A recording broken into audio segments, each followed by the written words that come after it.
Hey guys, Jeff here with Derelict Endeavors. See, I almost forgot the name because it's literally been that long since I'd filmed a video. So this is going to be an update, mostly for Wes, because Wes has messaged me earlier and he was kind of up my bum about not uploading a video. So, you know, I just cracked a beer.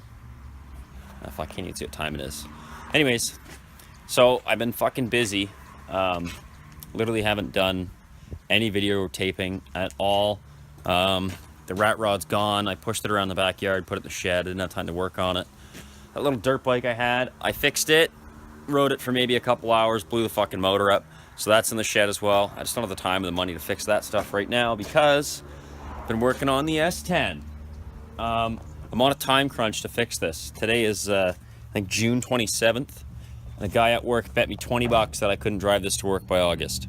But that's not the real time crunch. The real time crunch is on July 21st, there's a big competition about an hour from here for the RC cars. So I really want to drive this there. And I still have that little RC S10 to finish. And it's kind of getting there, but there's a lot to do in like, 24 days or whatever it is.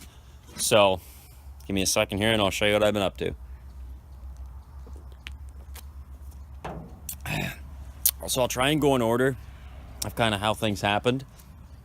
So I guess the beginning of May was my birthday. My buddy Mike, awesome guy, came over and said, "Hey man, I got your birthday present." So he got me a front drive shaft that I still haven't installed, but it was custom made for his. Now to put it in, I have to notch out my tranny cross member because it's going to rub on that. So I've actually got to put a loop in this and lower it or raise it. So I've got to work on that, but that's not important, you know, to drive on the road. I don't need a four-wheel drive. So anyways, the other thing Mike gave me was he gave me the steering shaft to go from the steering box up to the steering column. Thanks, Mike. And he also gave me a drop pitman arm off of his Cherokee that he parted out. So that's that. And then what the hell else did I get right after that? So I'm at the TMR Customs, and they sell this this heavy-duty steering kit. It doesn't come welded or anything like that, and it was 350 bucks. Not including the bolts. The bolts are like another $75 because they're 5/8 grade 8. So anyways, all you do is you figure out what your distance needs to be, like from pitman arm to knuckle, and then from knuckle to knuckle, and then you just cut it, weld it, and you weld these bungs in, and then these heims are all replaceable. So if it ever does wear out, you just screw out the new heim, screw out the old one, put a new one in, and you're good to go. But they should last quite a while. Now, as you can see, this here, that whole setup is a high steer knuckle that Jeff, my buddy Jeff from Rust Belt Fabrications made. You can check his channel out. He's got some cool stuff.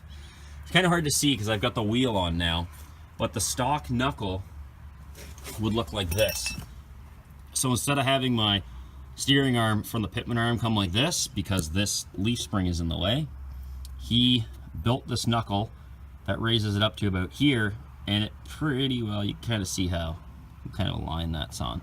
So that's what he did for me, and he gave me that. Fucking thanks, Jeff. Wicked appreciate that. So he gave me that. I had to weld that to the knuckle because he made it all bolts and welds to it, but he just gave it to me, and I had to weld it onto my own knuckle. What else did I do? I did I did all the brake lines. I don't think I did a video on that. I did all the brake lines. They're all new and bent up.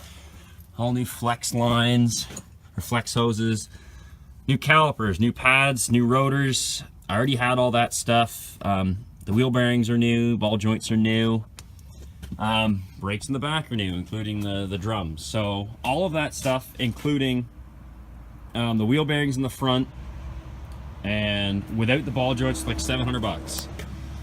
Which brings me to the next thing I had to fucking buy. I had to buy, well, I didn't have to, but I chose to. This initially would have had a slip yoke out of the rear of the transfer case. So instead of having that yoke there that's attached to the transfer case, the drive shaft would have slid in and out. And if you're doing some good off-roading and you flex it, you can actually pull the shaft right out of the back of the transfer case, or you can push it too far in. So I spent 450 bucks on a Jeep transfer case, which I think I did a bit of videotaping on, but I never uploaded, so I'll see if I can upload it. And I had to kind of monkey it together. This is a Chevy part. This front half of the case is Chevy. This is Jeep. I had to take it apart because the Jeep one won't bolt to a Chevy transmission. So Jeff, again, helped me out big time with that because he's done this before. He took it apart with me and he showed me that, yeah, okay, we can make this work. So I got that. That was 450 bucks, which isn't bad because I got an extra transfer case and, well, I got the parts that I needed too, because you can't buy a slip yoke eliminator for a Chevy NP231. You have to get one for a Jeep NP231. So that's how I had to do that.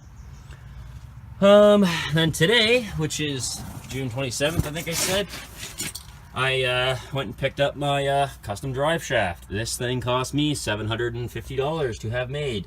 Now it's a single U-joint on either end, and it has a slip built into the drive shaft. Oops.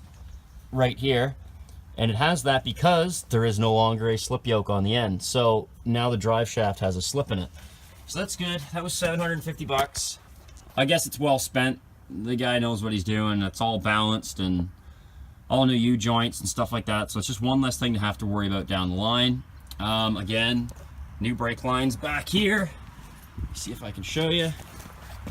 Oops. New brake lines all the way across, and that's another thing Mikey gave me. He gave me this super long flex line off of his Cherokee when he scrapped it. So that was nice one because the one I had was actually not very long, so that's good. I also had to redo the exhaust to put a muffler on it so I can get an e-test done, because before I had my exhaust coming up here in a stack with no muffler, and they won't give you an e-test if you don't have a muffler. So that's another thing I had to do. What else? Oh, these rims and tires. So these rims, I've got one over here, so I'm gonna grab my beer.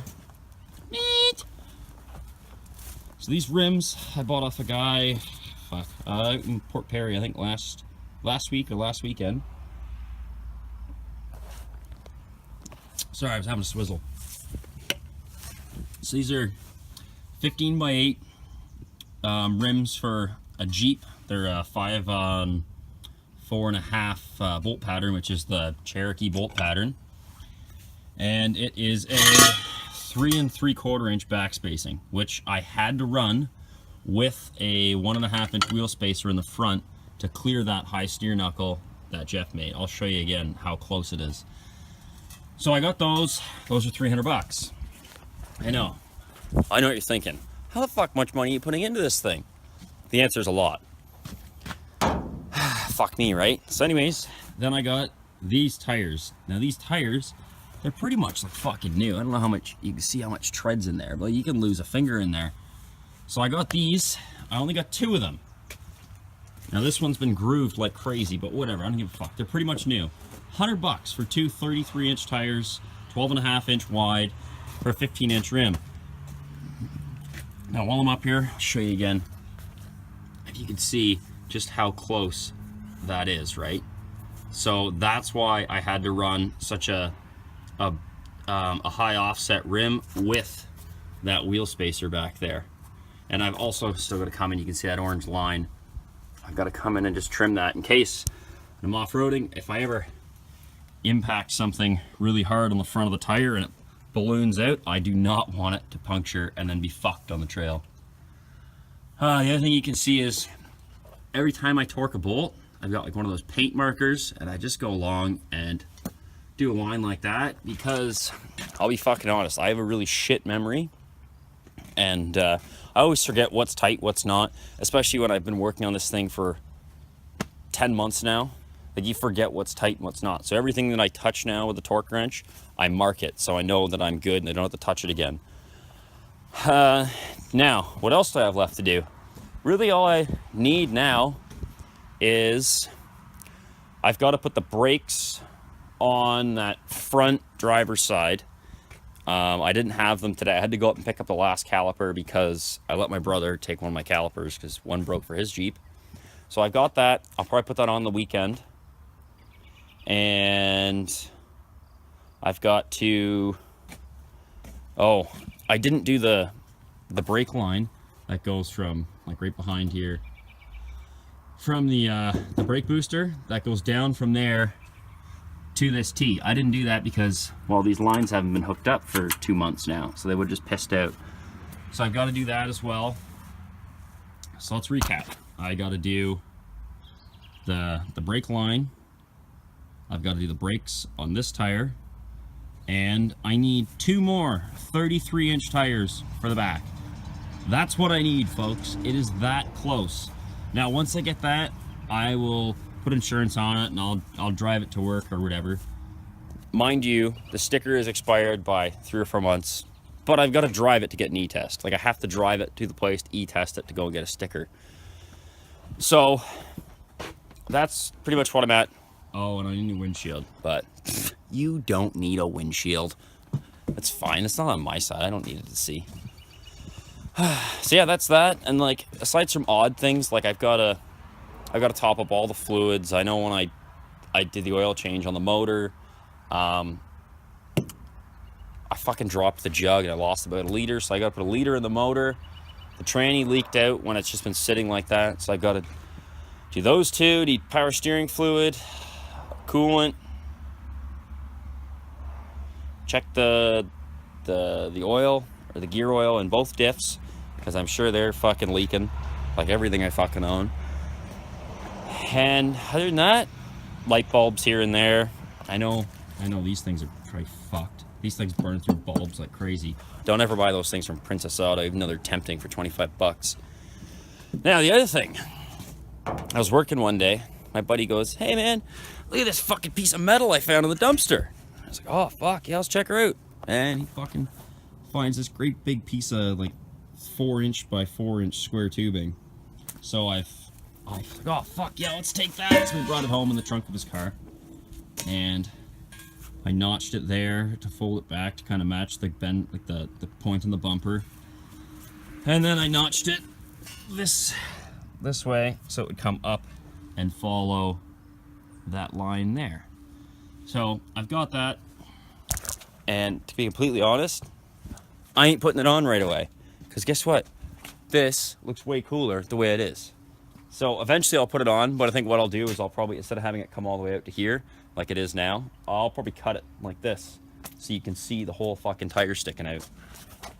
And yeah, that's what I've been up to. Fuck, that sticks out really far.